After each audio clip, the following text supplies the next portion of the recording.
نحمده ونستعينه ونستغفره ونؤمن به ونتوكل عليه ونعوذ بالله من شرور أنفسنا ومن سيئات أعمالنا من يهده الله فلا مضل له ومن يضلله فلا هادي له ونشهد أن لا إله إلا الله وحده لا شريك له ونشهد أن سيدنا وسندنا وطبيبنا وطبيب قلوبنا محمد صلى الله تعالى عليه وآله الطيبين الطاهرين المطهرين المظلومين الذين قال الله فيهم إنما يريد الله ليذهب عنكم الرجس أهل البيت ويطهركم تطهيرا اللهم صل على محمد وآل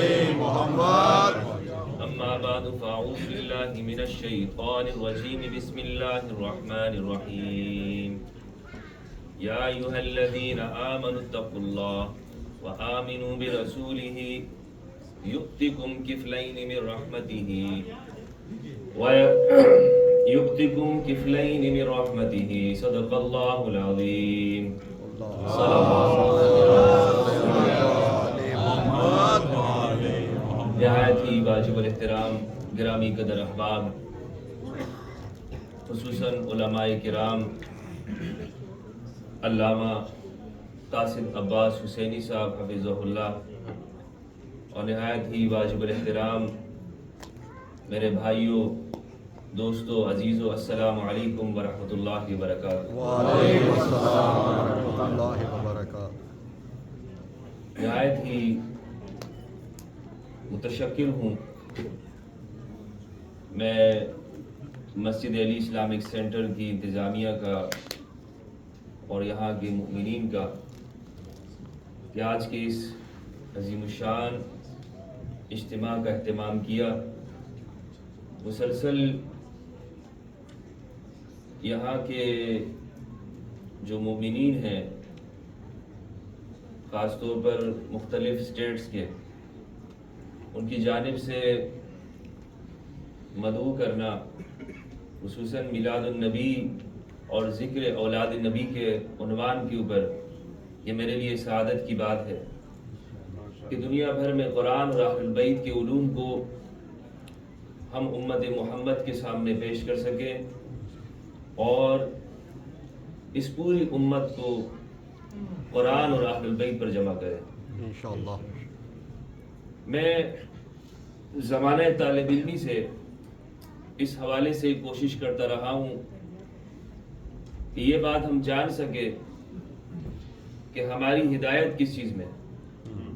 جب ہم نماز میں یہ کہتے ہیں اہدنا الصراط المستقیم، پروردگار ہمیں صراط مستقیم پر ثابت قدم رکھ، تو یہ صراط مستقیم کیا ہے؟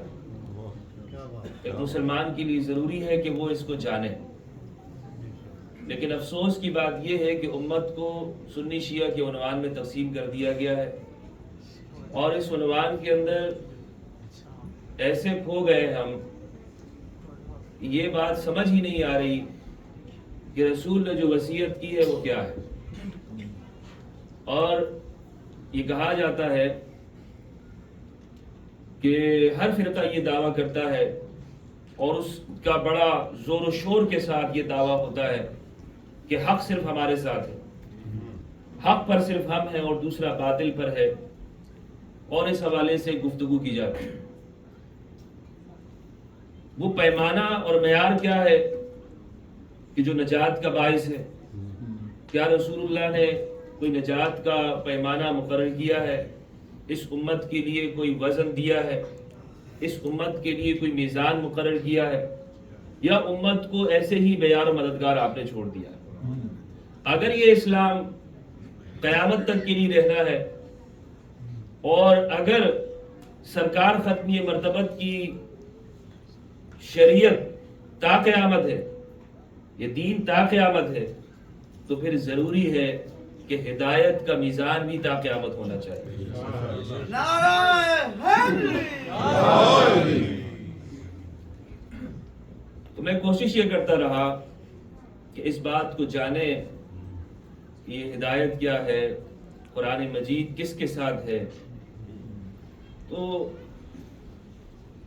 یہ بات اس نتیجے پر میں پہنچا، اور آج میں آپ کے سامنے ہی عرض کرنے جا رہا ہوں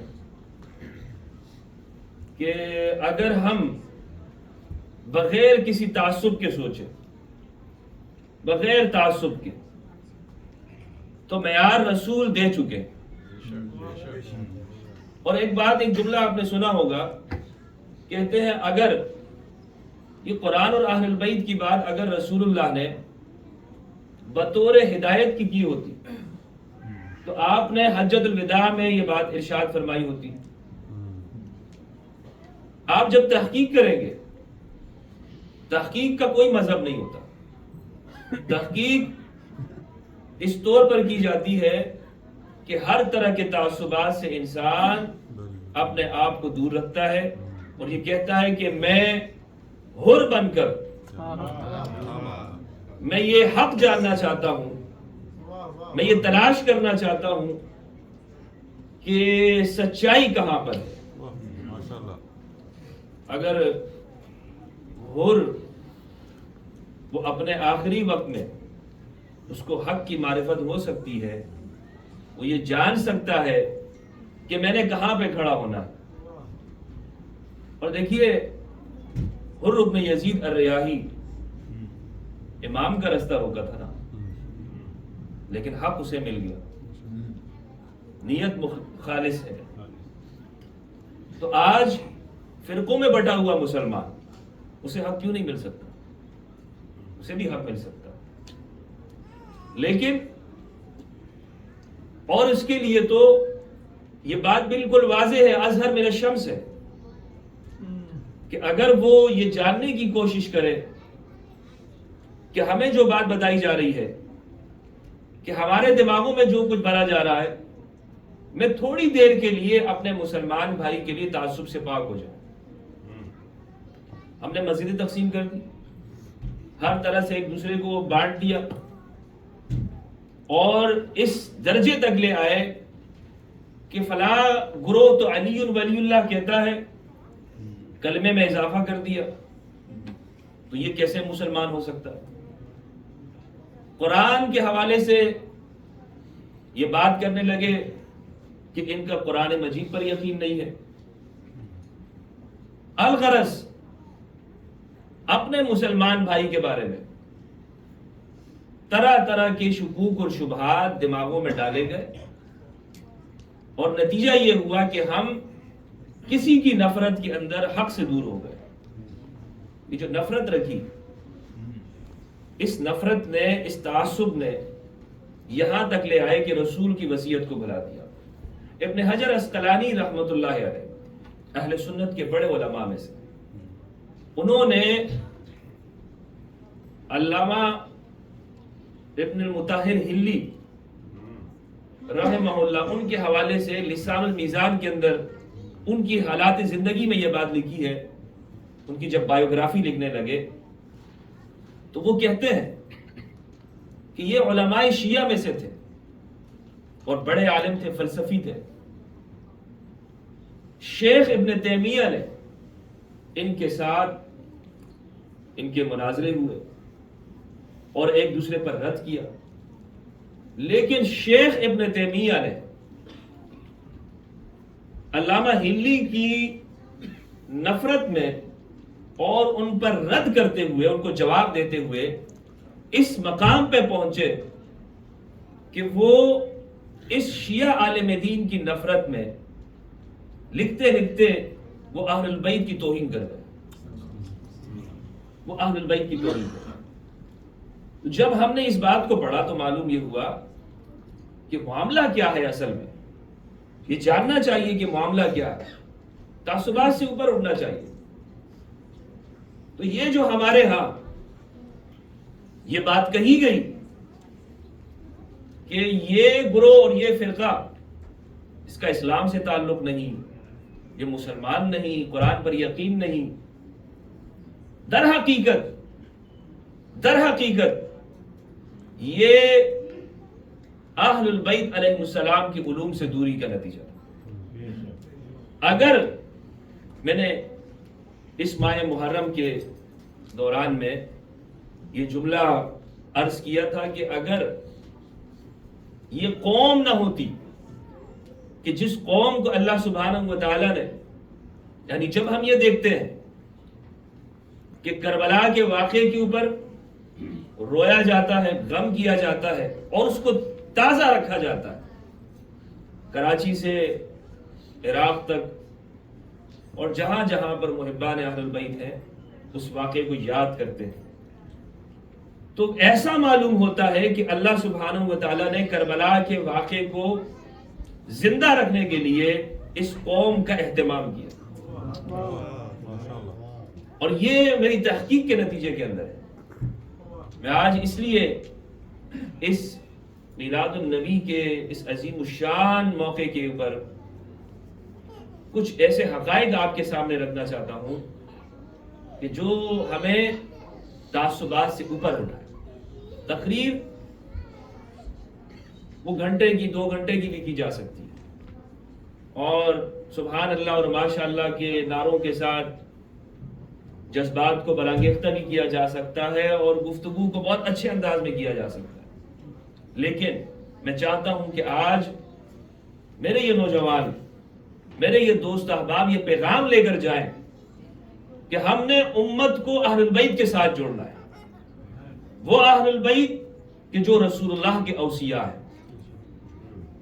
رسول کی زندگی، رسول کی معرفت۔ اصل حقیقت تو یہ ہے کہ رسول کی پہچان اس امت کو کرائی جائے۔ وہ رسول کون ہے، قرآن کس طرح رسول کی پہچان کرتا ہے، اور خود سرکار ختمیہ مرتبت نے اس امت کے لیے کیا یہ کہا ہے کہ میرا علم اور میری زندگی، میرے علوم کو تم نے کہاں سے لینا ہے؟ کیا آپ نے کوئی جگہ بتائی ہے؟ کیا آپ نے کوئی سورس اور مصدر آپ نے بتایا ہے یا نہیں بتایا؟ میں حجۃ الوداع کی بات عرض کر رہا تھا۔ حجۃ الوداع میں کتنے صحابہ ہیں کہ جنہوں نے رسول کی میت میں حج کیا؟ 1 لاکھ سے اوپر، 1 لاکھ سے اوپر جو اصحاب ہیں۔ غدیر میں کتنے ہیں؟ غدیر میں کہا جاتا ہے کہ شام والے شام کو چلے گئے، یمن والے یمن کو چلے گئے، انصار و مہاجرین باقی رہ گئے، جن کی تعداد کوئی 15,000 بتائی جاتی ہے، کوئی 20,000 بتائی جاتی ہے۔ بہرحال تعداد کے اختلاف کے باوجود ایک جمع غفیر اصحاب کا موجود ہے۔ اس موقع کے اوپر رسول نے 2 وصیتیں کی۔ ایک وصیت عمومی وصیت ہے، عمومی، اور ایک وصیت ہے خصوصی۔ عمومی وصیت کہ دین کہاں سے لینا ہے، میرے بعد اس دین کو کہاں سے لینا ہے، اور خصوصی وصیت غدیر کے موقع پر کہ میرا جانشین کون ہے۔ عمومی وصیت یہ تھی، سنن ترمذی کی روایت ہے 3786، اور اسے ایک کثیر تعداد میں صحابہ نے نقل کیا ہے، خاص طور پر جابر بن عبداللہ رضی اللہ عنہ۔ وہ فرماتے ہیں کہ عرفہ کے مقام پہ سرکار ختمی مرتبت نے فرمایا کہ میرے صحابہ تم کبھی بھی راہ ہدایت سے نہیں بھٹکو گے اگر تم میرے بعد اللہ کی کتاب اور میری اولاد اہل البیت کے پیچھے چلو۔ یہ تھی عمومی وصیت، یعنی اہل البیت، دین کہاں سے لینا ہے؟ اہل البیت سے لینا ہے۔ اور خصوصی وصیت ارشاد فرمائی وہ تھی غدیر کے مقام پر علی بن ابی طالب کی۔ آپ نے اکثر دیکھا ہوگا سوشل میڈیا پر کہتے ہیں جناب وہ کچھ لوگوں کو علی بن ابی طالب سے ناراضگی ہو گئی اور وہ ناراضگی کی بنا پر رسول اللہ نے فرمایا کہ علی کے ساتھ لڑائی جھگڑا مت کیا کرو، علی بن ابی طالب سے محبت رکھا کرو، کیونکہ یہ من کنت مولا فہذا علی مولا، جس کا میں دوست ہوں علی بن ابی طالب ان کے دوست ہیں، بس ان سے دوستی رکھا کرو۔ تو وہ جھگڑا ہو گیا تھا۔ مجھے یہ بات آپ یقین کیجئے کہ جب ایک سنی، بلکہ کوئی بھی انسان جو تحقیق کا متلاشی ہے، تحقیق سچ جاننا چاہتا ہے، جب وہ اس واقعے کے پس منظر میں جاتا ہے اور اہل سنت والجماعت کی کتابوں کو کھنگالتا ہے، اسے ملا کا جھوٹ سمجھ آ جاتا ہے. کیا بات ہے. یہ کیوں حقائق کو چھپانا چاہتا ہے؟ کیوں وہ اس عظیم الشان واقعے کو محض چند لوگوں کی علی کے ساتھ ناراضگی تک محدود کر کے رسول اللہ کے عظیم پیغام کو، جو عالمگیر پیغام ہے، جو تا قیامت رہنا ہے، اس پیغام کو محدود کرنا چاہتا ہے؟ کیا وجوہات ہیں، اس کے کیا اسباب ہیں؟ حقیقت میں اسے محدود کرنا سرکار ختمی مرتبت کی رسالت کو اپنے زمانے تک محدود کرنا ہے. اس لیے کہ اللہ کی توحید ربوبیت عالمین، اس کا مظہر کائنات ہے.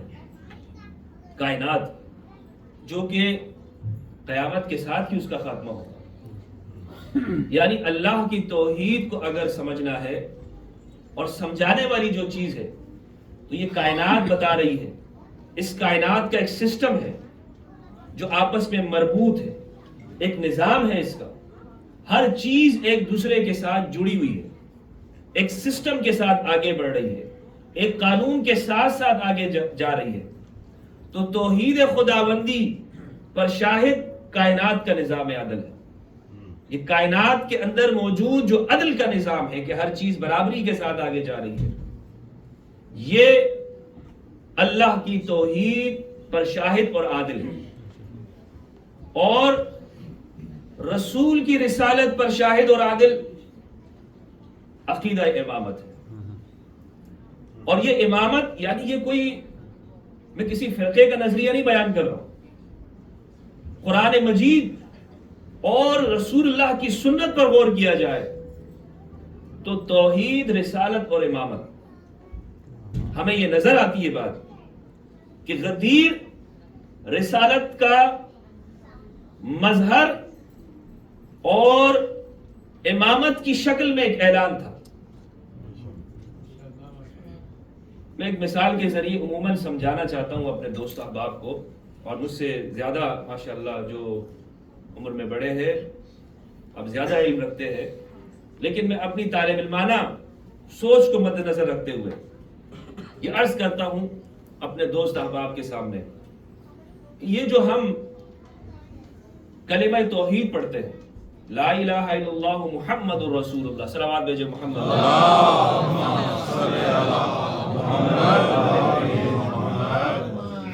مکمل کلمہ کیا ہے؟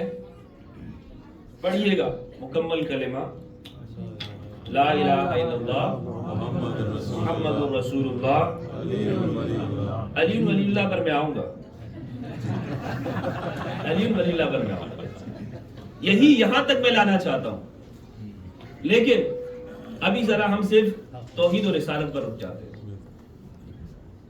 قرآن میں کس جگہ پر ہے، کس جگہ پر ہے کہ جس میں یہ وحی نازل ہوئی ہو کہ اے رسول، اے نبی، اے پیارے، آپ اس امت سے کہیے کہ یہ توحید اور رسالت کا اقرار ان الفاظ میں کیا کرے، لا الہ الا اللہ محمد رسول اللہ.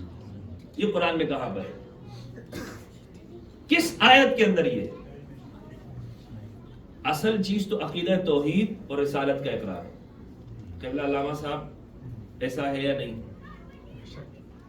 تو اگر، لیکن آپ یہ دیکھیں رسول کا اختیار اور اقتدار کہ جب تک ایک مسلمان لا الہ الا اللہ محمد رسول اللہ نہیں کہتا اسے دائرہ اسلام میں نہیں سمجھا جاتا عمومی طور پر.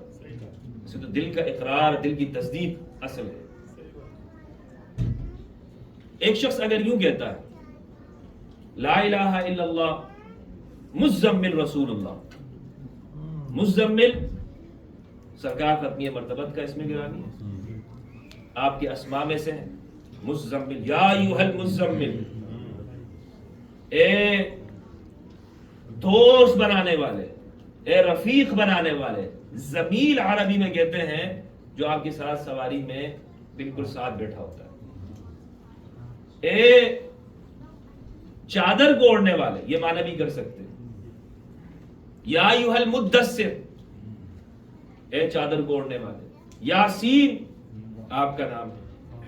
تو اگر کوئی شخص یوں کہتا ہے یا لا الہ الا اللہ احمد رسول اللہ، کیا کہیں گے آپ اسے؟ تو جب تک وہ محمد رسول اللہ نہیں کہتا تو آپ یہ کہتے ہیں کہ بھائی اس نے ابھی اقرار نہیں کیا۔ جب تک محمد رسول اللہ کہتا ہے تو پھر اقرار کو مانا جاتا ہے۔ کیا وجہ ہے اس کی؟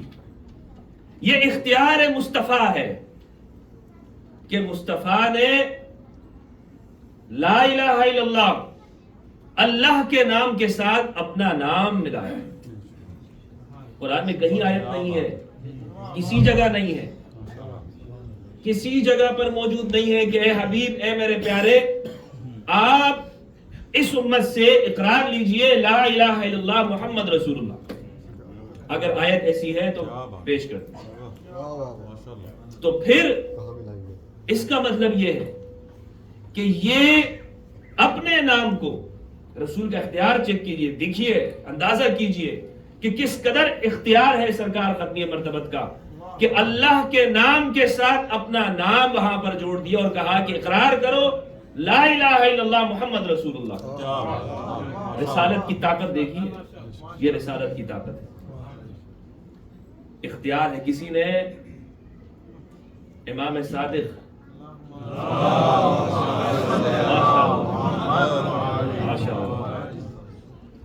یہ دل کا شرح صدر ہوتا ہے، دل کا سینے کا کھلنا ہوتا ہے۔ جیسے ہی نام آیا اور پہچان ہوتی ہے کہ سینہ کھلا ہوا ہے کہ نہیں کھلا ہوا۔ نام آیا اور سر جھکا لیا۔ کچھ محافل میں، مجالس میں نام آتا ہے ائمہ کا، سر جھکا لیتے ہیں۔ اچھا، میں نے کہا امام صادق علیہ السلام، نہیں، امام نہیں، امام اعظم، الامام الاعظم جعفر الصادق علیہ السلام۔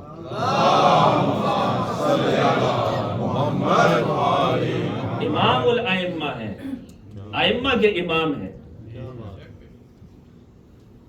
علامہ مزی نے ایک کتاب لکھی ہے، مزی اہل سنت میں ٹاپ کے علماء میں سے، اور انہوں نے بائیوگرافی جمع کی ہے تمام علماء کی اور متقدمین کی۔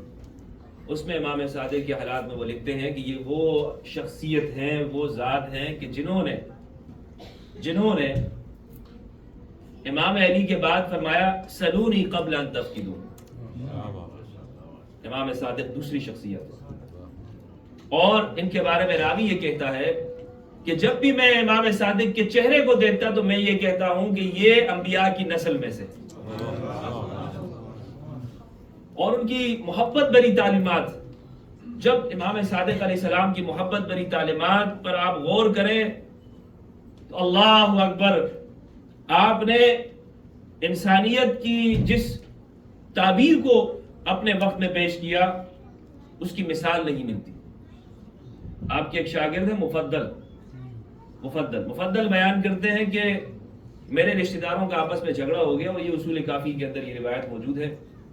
وہ کہتے ہیں کہ کتاب المعیشہ کے اندر الفروع من الکافی میں وہ کہتے ہیں کہ رشتہ داروں کا جھگڑا ہو گیا 300 دینار کے اوپر، 300 درہم پہ، اور وہ جھگڑا ایسے تھا کہ وہ ایک دوسرے کی جان ہی نہیں چھوڑ رہے تھے۔ تو میں ان کے پاس گیا، میں نے کہا بھائی کیوں جھگڑ رہا ہو؟ تو انہوں نے کہا وراثت کا معاملہ ہے، 300 درہم کا معاملہ ہے، پیسوں کا، اور اس پر ہمارا جھگڑا ہے، لڑائی ہو رہی ہے۔ تو مفضل کہتے ہیں کہ میں نے ان سے کہا کہ یہ 300 درہم کا تھیلا میں نے ان کو دیا کہ یہ لے لو اور خدا کے لیے اس جھگڑے کو ختم کرو اور بند کرو یہ جھگڑا۔ تو انہوں نے کہا کہ اتنی بڑی رقم آپ اپنی طرف سے دے رہے ہیں؟ تو مفضل کہتے ہیں کہ یہ میں اپنی جیب سے نہیں دے رہا ہوں، یہ میرے امام صادق نے مجھے یہ وصیت کی، جب تم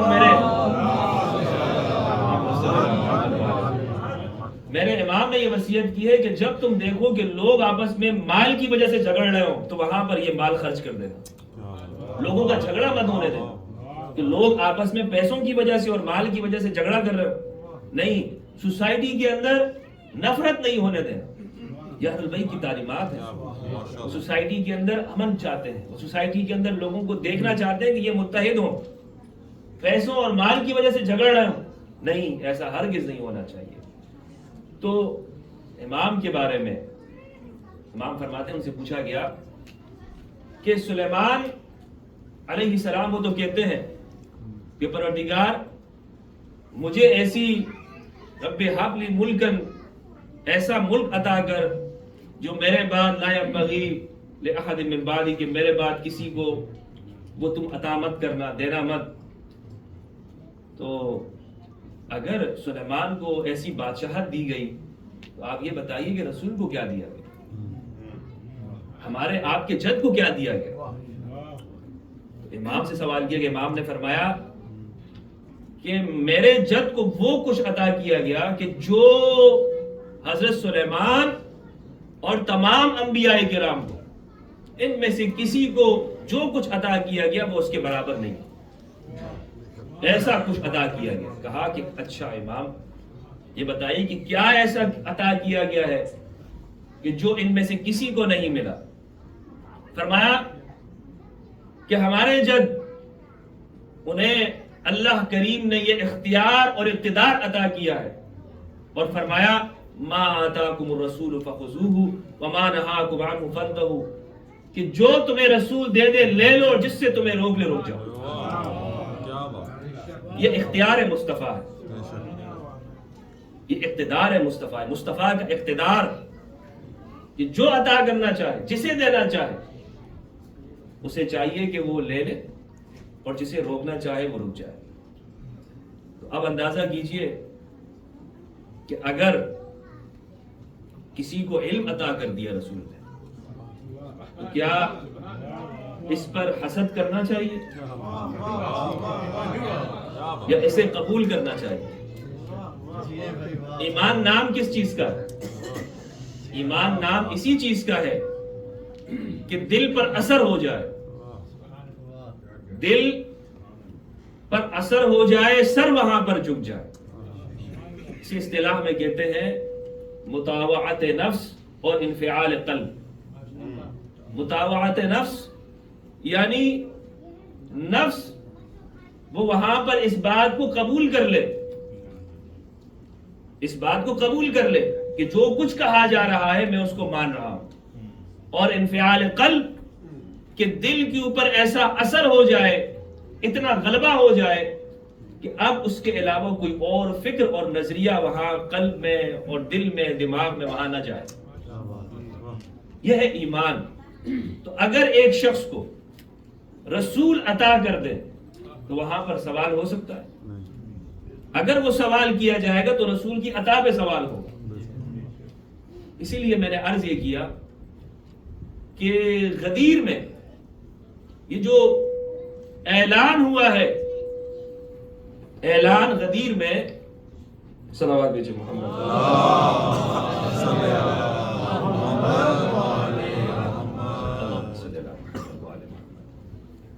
یہ جو اعلان ہوا ہے، یہ اعلان کس بات کا ہے؟ یہ اعلان فرمایا من کنت مولا فہذا علی مولا. اگر یہ صرف دوستی کا اعلان ہے، اگر یہ صرف دوستی کا اعلان ہے تو کیا رسالت پر ایمان رکھنا یہ نفل ہے یا واجب ہے؟ ضروری ہے یا اختیاری ہے؟ ضروری ہے. تو اگر ضروری ہے تو رسالت ہے، اور اگر ضروری نہیں ہے، اگر ضروری نہیں ہے اور اس کا معنی صرف دوستی ہے تو پھر یہ ایک اضافی چیز ہے اور کوئی مسلمان اس کا قائل نہیں ہے. ہر مسلمانوں میں جتنے بھی گروہ ہیں، جتنے بھی فرقے ہیں، سب یہ کہتے ہیں کہ رسالت پر ایمان لائے بغیر بندہ مسلمان نہیں ہو سکتا. اس کا مطلب یہ ہے کہ یہ فرض اور واجب ہے. اگر ایک جز فرض ہے، دوسرا جز وہ غیر فرض کیسے ہو سکتا؟ من کنت مولا، من کنت مولا فہذا علی المولا. ایک پر ایمان یعنی من کنت مولا ہو، کوئی شخص یہ کہے کہ میں رسول کو صرف دوست کی حد تک مانتا ہوں، کیا یہ شخص اس کا اسلام قبول ہوگا؟ نہیں قبول ہوگا۔ تو اسی لیے من کنت مولاہ فہذا علی مولا، رسول اللہ نے اپنے اختیار کے ساتھ، یہاں سے غور کیجئے گا، اپنے اختیار کے ساتھ، اور یہ سوشل میڈیا کا زمانہ ہے کلپ بنانے کا ہے، میں ان سے کہتا ہوں کہ اس کے خوب کلپ بنائیے گا۔ من کنت مولاہ فہذا علی مولا، رسول نے اپنے اختیار کے ساتھ لا الہ الا اللہ محمد الرسول اللہ یہاں پر حکم دیا کہ رسالت میں یہاں میرا نام ضرور ہوگا، محمد رسول اللہ۔ تو اسی طرح غدیر کے بعد علی ولی اللہ کا اقرار ہے، کیا بات، یہ رسول کا اختیار ہے، ماشاءاللہ، علی ولی اللہ، علی کی ولایت، یعنی یہ اس بات کا اختیار ہے۔ میں اپنے اہل سنت سے ہمیشہ اس بات کا یہ گزارش کرتا ہوں کہ اگر ہمیں، یعنی ہم یہ کہتے ہیں کہ علی ولی اللہ کلمے میں اضافہ ہو گیا، مجھے یہ بتائے تو صحیح کہ کلمے کا جو پہلا جز ہے اس پر قرآن کی آیت موجود ہے؟ کیا اس پر کوئی نص موجود ہے؟ وہ توحید و رسالت کا اقرار ہے، کیا بات، واہ واہ، توحید واہ، اور رسالت کا اقرار ہے۔ تو توحید اگر سمجھائے گی تو کائنات کا نظام عدل سمجھاتی ہے، رسالت کو امامت سمجھاتی ہے، اور اسی امامت کے اظہار کے لیے علی ولی اللہ۔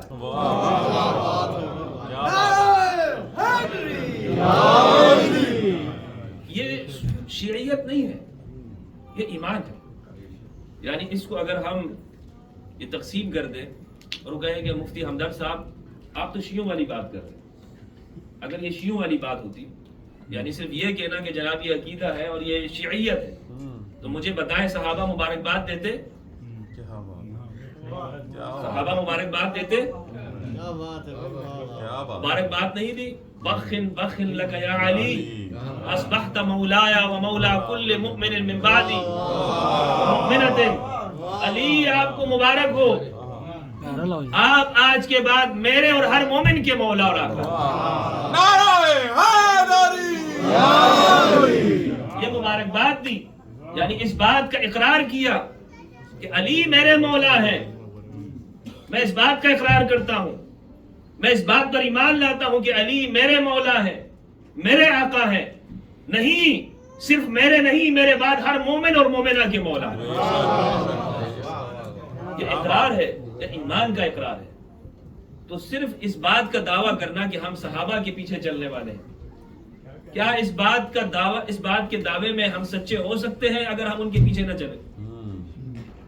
میں نے اکثر جگہوں پر یہ عرض کیا اور یہ گفتگو میں نے اس پہ کی ہے کہ ہم جو یہ کہتے ہیں اہل سنت والجماعت، اس کا مطلب کیا ہے؟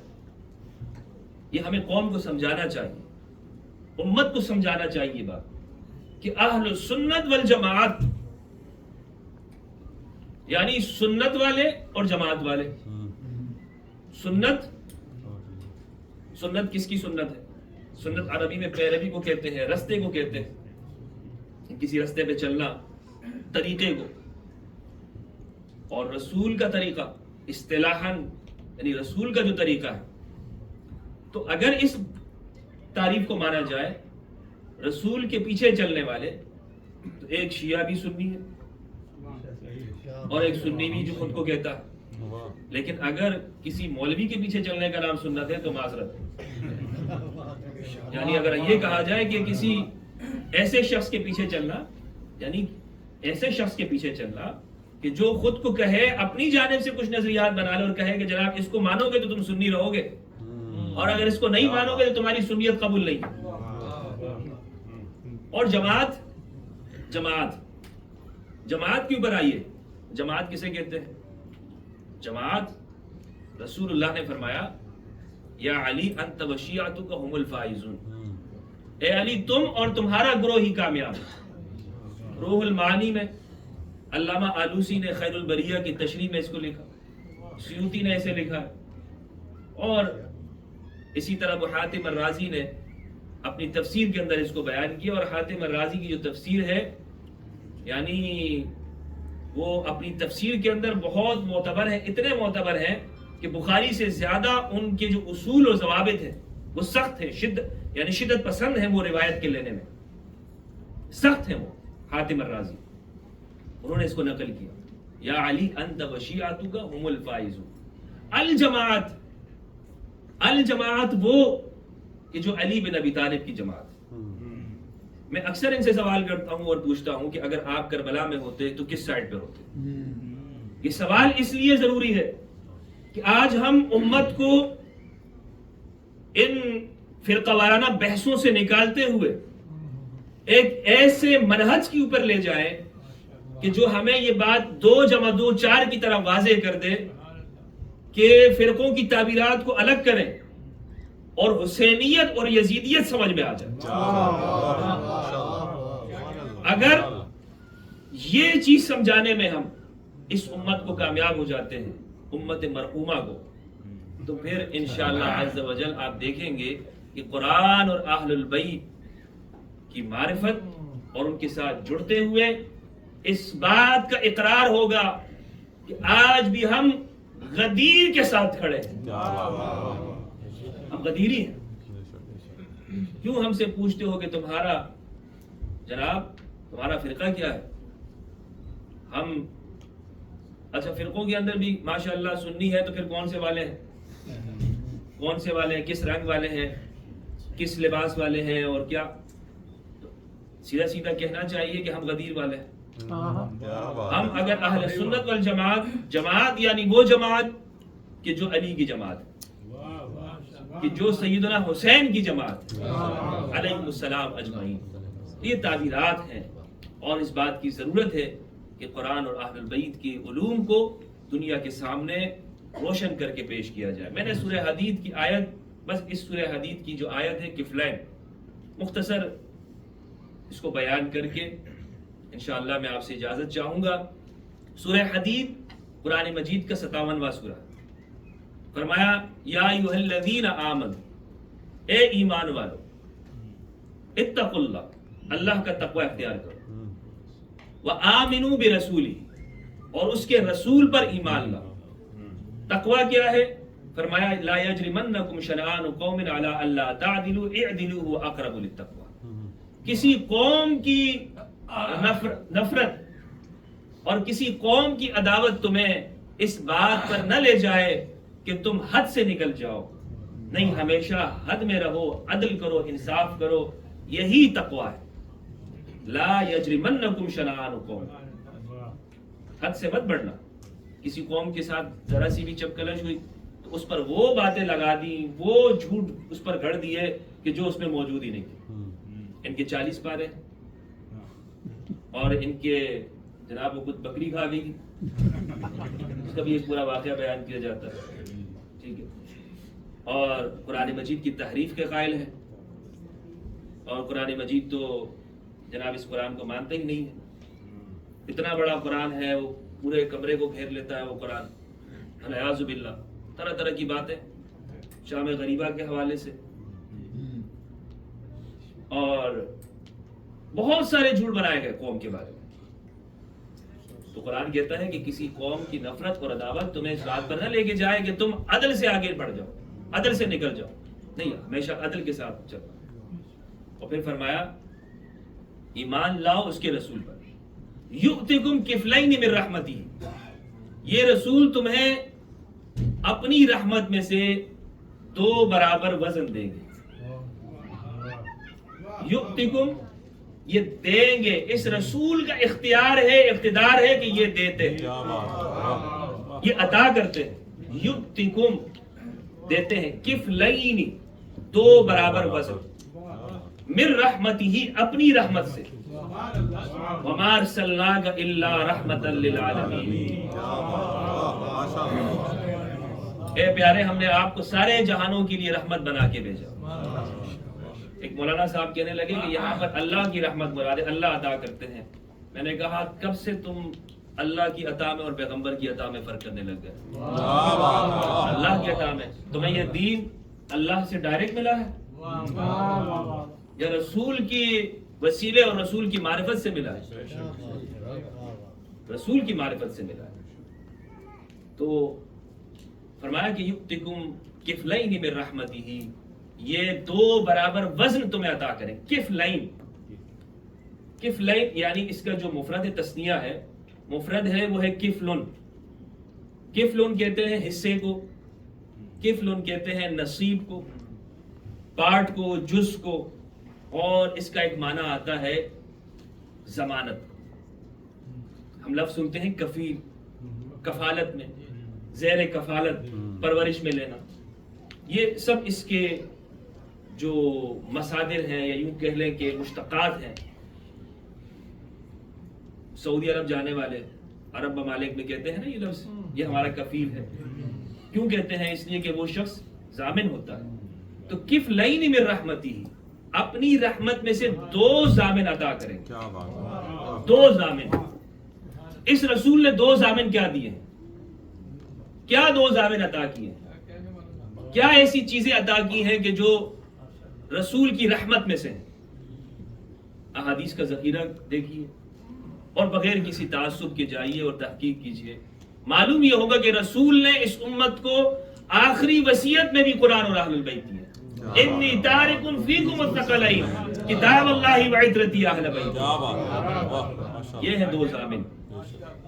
وَيَجْعَلْ لَكُمْ نُورًا تَمْشُونَ بِهِ، اور یہ بنا دیں گے تمہارے لیے ایسا نور کہ جس نور کی روشنی میں تم چلتے رہو گے، کیا بات ہے، واہ، جس نور کی روشنی میں تم مشی کرو گے، تمشون بِهِ، ساتھ ساتھ چلتے رہو گے۔ نور کیا ہے؟ امام صادق صلوات اللہ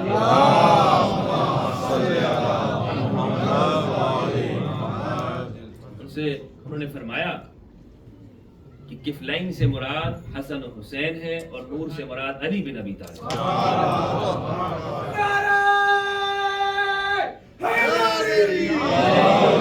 اسی لیے آج ہماری زبانوں پر یا تو حسن ہے، حسین ہے، یا علی علی ہے۔ حیدر کے نعرے ہیں، علی کے نعرے ہیں، اور لبیک یا علی، لبیک یا حسین ہماری زبانوں کے اوپر ہے۔ اور یعنی یہ الحمدللہ قرآن مجید کی ایک آیت کہ جس سے یہ واضح ہوا، آیت کفلین، کہ یہاں پر اس آیت میں امام حسن اور امام حسین اور امام علی بن ابی طالب علیہ السلام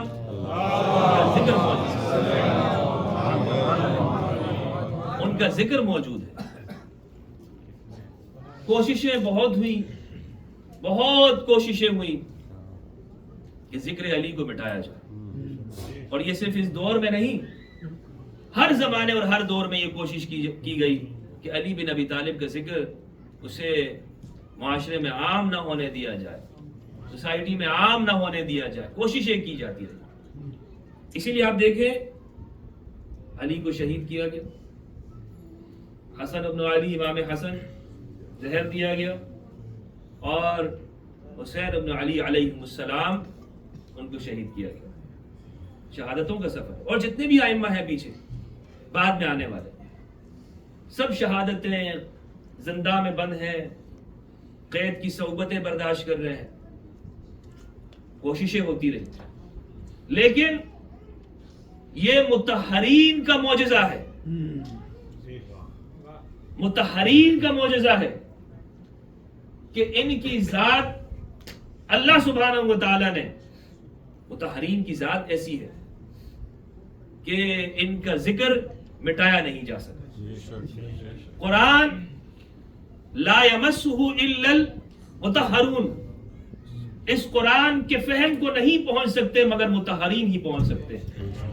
قرآن کو سمجھنے کے لیے اس کا فہم رکھنے والے وہ مطہرین ہیں، اور قرآن مجید کو بیان کرنے والے انما یرید اللہ لیذھب عنکم الرجس اہل البیت ویطہرکم تطہیرا، اصحاب تطہیر۔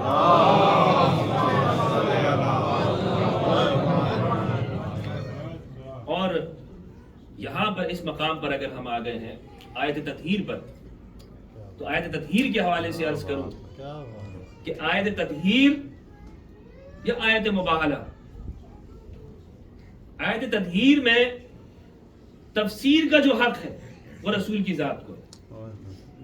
یہ بات کہنا کہ ہمارے لیے اللہ کی کتاب کافی ہے، یہ جملہ بہت ہی خوبصورت جملہ ہے، بہت ہی خوبصورت جملہ ہے، لیکن یہ مطہرین کہہ سکتے ہیں، یہ وہ کہیں کہ جو قرآن کے ساتھ ساتھ ہیں، جن کے بارے میں رسول نے فرمایا کہ حتی یردا علی الحوض، یہ زندگی میں ہمیشہ ایک دوسرے کے ساتھ ساتھ ہوں گے، احدہما اعظم من الآخر، ترمذی کی روایت ہے 3787، ایک دوسرے سے بڑے ہیں، اعظم ہیں، اور حوض پر میرے پاس آئیں گے جو قرآن کے ساتھ ساتھ ہوں۔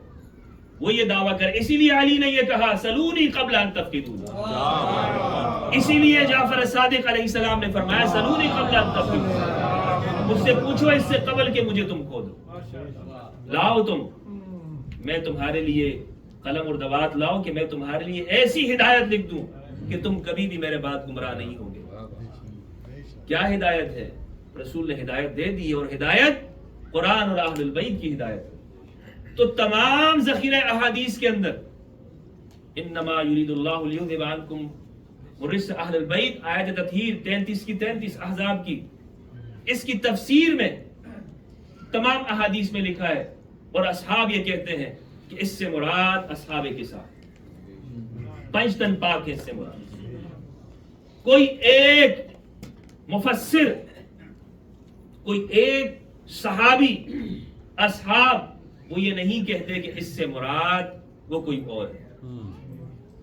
تمام احادیث جتنی بھی ہیں آپ ان کا مطالعہ کریں، اٹھا کے دیکھ لیجئے، کتابیں دیکھ لیجئے، صحیح مسلم، ترمذی، ابن ماجہ، نسائی، ابو داؤد، مسند احمد، مصنف ابن ابی شیبہ، مصنف عبد الرزاق، مسند حمیدی، جتنی بھی کتابیں احادیث کی ہیں سب میں یہی ہے کہ جب یہ آیت نازل ہوئی، صحیح مسلم کے اندر موجود ہے، صحیح مسلم میں، کہ جب یہ آیت نازل ہوئی تو رسول نے فرمایا، بلایا، دعا علیا وفاطمة وحسنا وحسينا فقال اللهم هؤلاء أهل بيتي فأذهب عنهم الرجس وطهرهم تطهيرا۔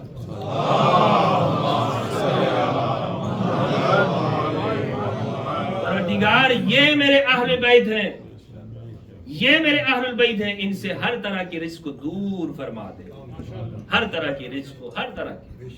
اور اسی لیے قرآن مجید کی جو تفسیر بیان کی اہل البیت علیہ السلام نے، اہل البیت نے جو علوم بیان کی، اہل سنت کے جتنے بھی اکابر ہیں، جتنے بھی اکابر ہیں، سب شاگرد ہیں وہ امام زین العابدین علیہ السلام کے، امام باقر علیہ السلام کے، امام صادق علیہ السلام کے، اہل البیت کے در پر آ کر ان کو علوم ملے، اور ہر ایک نے یہ کہا کہ اگر عالم ہیں اپنے دور کے تو وہ یہ علماء ہیں، ان سے بڑا کوئی عالم نہیں ہے۔ سعید بن المسیب اہل سنت کے ٹاپ کے ان اکابرین میں سے ہیں، تابعین، انہیں سید التابعین کہا جاتا ہے۔ کیا کہا جاتا ہے؟ سید التابعین، یعنی یہ وہ تابعین کے سردار ہیں۔ وہ امام زین العابدین کے سامنے زانو تلمس دے کر کے یوں بیٹھتے ہیں جیسے ایک شاگرد اپنے استاد کے سامنے بیٹھتے ہیں، علوم حاصل کیے اس طرح سے۔ اور ابو حنیفہ نعمان بن ثابت، انہوں نے جب علوم حاصل کی تو سب سے پہلے جب امام باقر کی بارگاہ میں حاضر ہوئے تو دونوں زانوؤں کو ملا کر جوڑ کے امام کے سامنے بیٹھے اور عرض کیا کہ اے امام، آپ کی تعظیم مجھ پر ایسے واجب ہے، ایسے واجب ہے مجھ پر آپ کی تعظیم جیسے رسول کے زمانے میں صحابہ پر رسول اللہ کا احترام واجب تھا۔ آپ کا یہ مقام و مرتبہ، اس بات کو لکھا ہے ابو زہرہ مصری نے الامام الصادق کے اندر، مصر سے یہ کتاب چھپی ہے۔ تو الغرض قرآن اور اہل البیت ہدایت کے مینار ہیں، ہدایت یہیں سے ملے گی، قرآن سے اور اہل البیت علیہ السلام سے۔ ہر ایک کا مقام و مرتبہ اپنی جگہ پر ہے، اصحاب کا مقام و مرتبہ اپنی جگہ پر ہے، اہل البیت کا اپنی جگہ پر، لیکن یہ کہنا اس طور پر بیان کرنا کہ صحابہ اور اہل البیت، اور کبھی یعنی پہلے یوں کہنا چاہیے اہل البیت و اصحاب، اہل البیت و اصحاب، اہل البیت ان کے ساتھ برابری نہیں کی جا سکتی کسی بھی طور پر، چل جائے کہ ان سے مقام و مرتبے کے اندر بڑھانے کی کوشش کی جائے۔ اہل البیت رسول اللہ نے ان کی ضمانت دی ہے، کسی اور کی ضمانت نہیں دی۔